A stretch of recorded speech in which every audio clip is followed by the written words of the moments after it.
Welcome to Mexico City, a vibrant capital where ancient history meets modern life.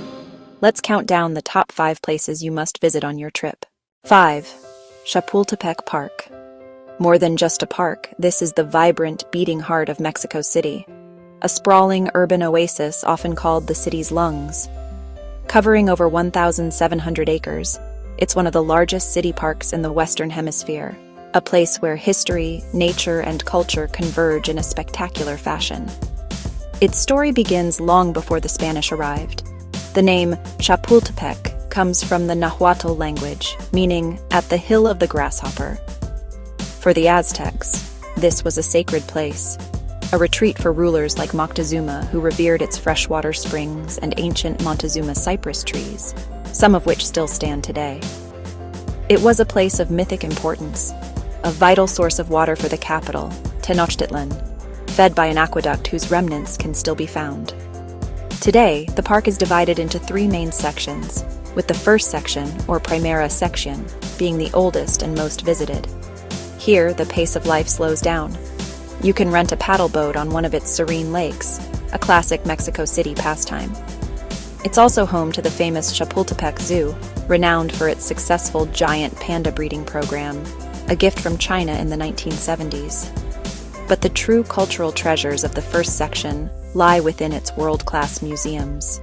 You cannot visit Chapultepec without dedicating several hours to the monumental National Museum of Anthropology.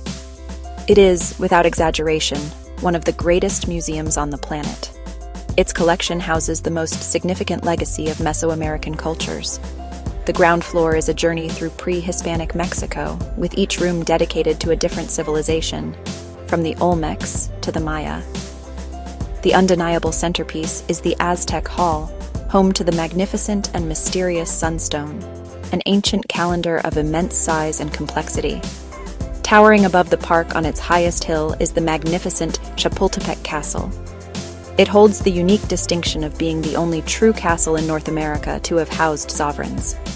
Originally a summer home for Spanish viceroys, it later became the imperial residence of Emperor Maximilian I and Empress Carlotta in the 1860s. The climb up the hill is an experience in itself, but the reward is one of the most spectacular views of Mexico City. Inside, the castle houses the National Museum of History, where you can walk through opulent rooms that tell the story of Mexico from the colonial period to the Revolution. You'll see Empress Carlotta's lavish furniture, Maximilian's golden carriage, and powerful murals by famous artists like Juan O'Gorman that bring the nation's dramatic history to life. The rooftop garden is a final, beautiful flourish. Beyond the main attractions, the park's second section offers family fun at the Papalote Children's Museum, while the third section is a protected ecological zone, perfect for those seeking quiet communion with nature. A tip for visitors: the park is immense, so wear comfortable shoes and plan your day. Weekdays are far less crowded, and remember that most museums in Mexico City are closed on Mondays. Whether you have a few hours or a few days, Chapultepec Park offers an unforgettable immersion into the soul of Mexico. 4. Zocalo. Welcome to the very heart of Mexico City, a place where history, culture, and daily life converge in a single, breathtaking plaza. The Zocalo, officially known as Plaza de la Constitución, is one of the largest public squares in the world. For centuries, it has been the stage for Mexico's most important celebrations, protests, and traditions. Here, the massive Mexican flag waves proudly at the center, raised and lowered each day in a stirring military ceremony that draws locals and visitors alike. The square is surrounded by architectural marvels. To one side stands the Metropolitan Cathedral, the largest in the Americas, with its ornate Baroque and neoclassical facades. On another side, the Grand National Palace stretches along the plaza, home to the offices of the President and Diego Rivera's famous murals depicting Mexico's vibrant history. Beneath your feet lie the ancient ruins of Templo Mayor, once the main temple of the Aztec capital Tenochtitlan. Today, you can explore these remarkable archaeological remains just steps from the bustling square. The Zocalo pulses with life at all hours. By day, you'll find street performers, musicians, and vendors selling everything from souvenirs to traditional snacks. As the sun sets, the plaza transforms. The cathedral and palace glow under golden lights, and the energy shifts as families, couples, and friends gather to enjoy the cool evening air. Whether you're witnessing a national festival, watching the flag rise at dawn, or simply soaking in the vibrant atmosphere, standing in the Zocalo is to stand at the crossroads of Mexico's past and present. It's a place where every stone tells a story and every moment is alive with the spirit of Mexico. The Zocalo isn't just a square. It's the living, beating heart of a nation. Coming in at number 3 on our Mexico City journey is a place of pilgrimage for art lovers worldwide, the Frida Kahlo Museum. Nestled in the charming, cobblestoned neighborhood of Coyoacán, this vibrant building is known as La Casa Azul, or the Blue House. But this is far more than just a museum. It was Frida Kahlo's universe. She was born here in 1907. She lived here with her husband, the great muralist Diego Rivera, and it was here in an upstairs room that she died in 1954. From the moment you arrive, the house captivates you. The brilliant blue walls, a color Frida believed would ward off evil spirits, stand in stunning contrast to the lush greenery of the central courtyard. As you step inside, you leave the bustling city behind and enter a tranquil sanctuary. The garden, designed by Frida and Diego themselves, is a work of art. It's filled with native plants and a pyramid displaying their collection of pre-Hispanic artifacts, a testament to their deep love for Mexico's indigenous roots. The house itself feels frozen in time. Each room tells a story. The bright, cheerful kitchen, with its traditional tiles and clay pots, feels warm and lived in. You can almost smell the mole cooking on the stove. In the dining room, you can imagine the lively gatherings they hosted, entertaining intellectuals and artists from around the globe, including figures like Leon Trotsky, who sought asylum here for a time. But to truly understand Frida, you must visit her studio. Flooded with natural light, it's a space of immense creativity and resilience. Her easel, a gift from Nelson Rockefeller, still stands, with her wheelchair pulled up close. Her paints and brushes are laid out on a table, as if she might return at any moment to finish a canvas. The walls are lined with books and folk art, revealing the sources of her inspiration. Perhaps the most moving part of the home is Frida's bedroom. Here, the duality of her life, the immense pain and the unyielding passion, is palpable. You'll see the 4-poster bed where she was confined for long periods after her devastating bus accident.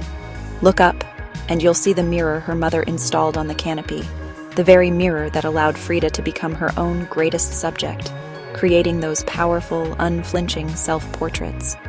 On her dressing table sits an urn containing her ashes, a final reminder that this was truly her beginning and her end. The museum also offers a glimpse into Frida's iconic style. A special gallery showcases her wardrobe, which was locked away for 50 years after her death.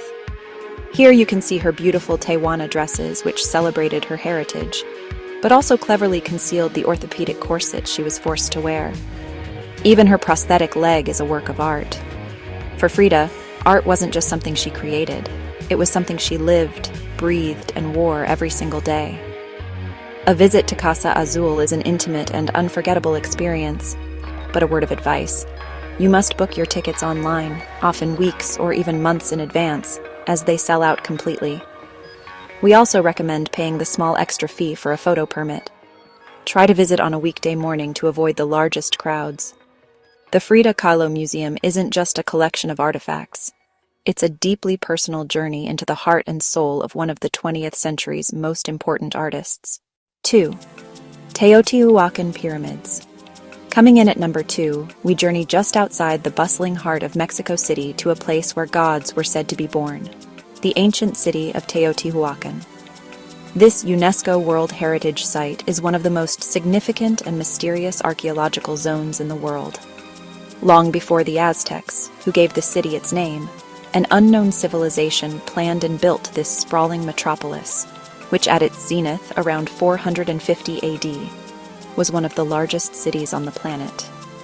The sheer scale is breathtaking, a testament to an advanced society whose origins and ultimate collapse remain one of history's great enigmas. Standing here as the sun rises, casting long geometric shadows across the ancient stones, you can't help but feel a profound connection to the distant past.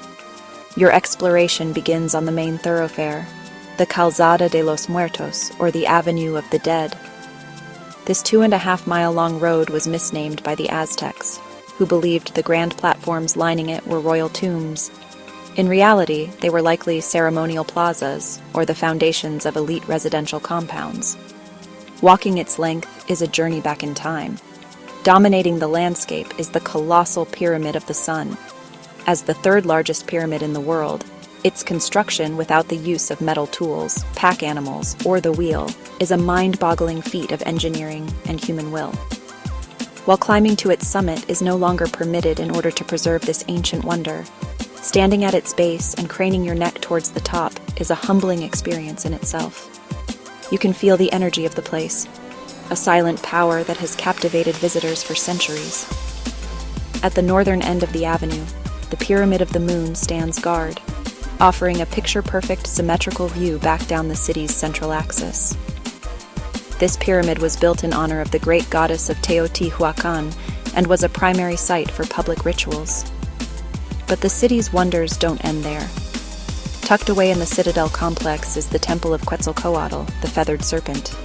Its facade is adorned with some of the most spectacular and well-preserved sculptures on the site, featuring the alternating heads of the feathered serpent deity and a goggle-eyed figure, possibly the storm god Tlaloc.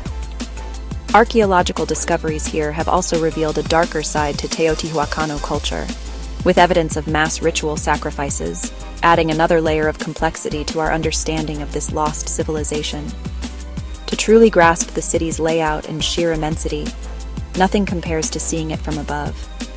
A hot air balloon ride at sunrise is a truly unforgettable experience, offering a serene bird's-eye perspective as you drift silently over these monumental structures.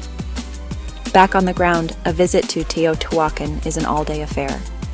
To get here, you can take a comfortable bus from the Terminal del Norte in Mexico City, or opt for a guided tour for deeper historical context. Our top tip is to arrive as early as possible, right when the gates open. This allows you to explore in the cooler morning air and experience the site before the large crowds arrive. The sun here is intense and there's very little shade, so comfortable walking shoes, a wide-brimmed hat, sunscreen, and plenty of water are absolute essentials. As you explore, you'll also encounter local vendors selling beautiful handicrafts, particularly items carved from obsidian, a volcanic glass that was sacred to the people of Teotihuacan. It's a perfect way to take a small piece of the city's spirit home with you. Number 1. Palacio de Bellas Artes. Rising at the heart of Mexico City, this breathtaking palace is a symbol of national pride and creativity. Completed in 1934 after decades of construction, the Palacio de Bellas Artes is a masterpiece that blends Art Nouveau and Art Deco styles. Its gleaming white marble facade, crowned with a vibrant orange dome, is instantly recognizable and beloved by locals and visitors alike. Step closer and you'll notice the intricate sculptures and ironwork that adorn the entrance, reflecting the Art Nouveau influence of Italian architect Adamo Buari, who began the project in 1904. Inside, the palace dazzles with its grand marble staircase, soaring columns, and golden accents. The main hall is crowned by the world's only Tiffany stained glass stage curtain, depicting the Valley of Mexico in shimmering color. The curtain itself is a marvel, crafted from nearly 1 million pieces of colored glass. It glows with the light of the city's artistic spirit. The palace is home to Mexico's most prestigious cultural institutions, including the National Opera and the Ballet Folklorico. On any given night, the Grand Hall comes alive with world-class performances: ballet, opera, symphony, and traditional Mexican dance. Imagine the stage bathed in golden light, dancers swirling in vibrant costumes, and the music of Mexico echoing through the ornate auditorium. The upper floors are adorned with monumental murals by Mexico's greatest artists: Diego Rivera, David Alfaro Siqueiros, and Rufino Tamayo. Rivera's Man at the Crossroads is a highlight, bursting with color and revolutionary energy. These murals tell the story of Mexico, its struggles, its triumphs, and its vibrant culture, inviting you to pause and reflect. By day, the palace gleams in the sunlight, surrounded by the bustling Alameda Central Park. By night, its illuminated dome and facade create a magical scene, drawing crowds who gather to admire its beauty. The Palacio de Bellas Artes is more than a building. It's the beating heart of Mexico's artistic life, a place where the past and present meet in a celebration of creativity. If you plan to visit, buy your tickets online in advance, especially for performances. Arrive early to explore the murals and the museum upstairs, and don't miss the view from the upper balconies. The palace is open Tuesday through Sunday, and guided tours are available in English and Spanish. Whether you're an art lover, a music fan, or simply seeking inspiration, Palacio de Bellas Artes is an absolute must-see, a place where Mexico's soul shines brightest. From ancient ruins that touch the sky to modern art that speaks to the soul, Mexico City is a treasure trove of unforgettable experiences. Now the only question is, which spot will you visit first?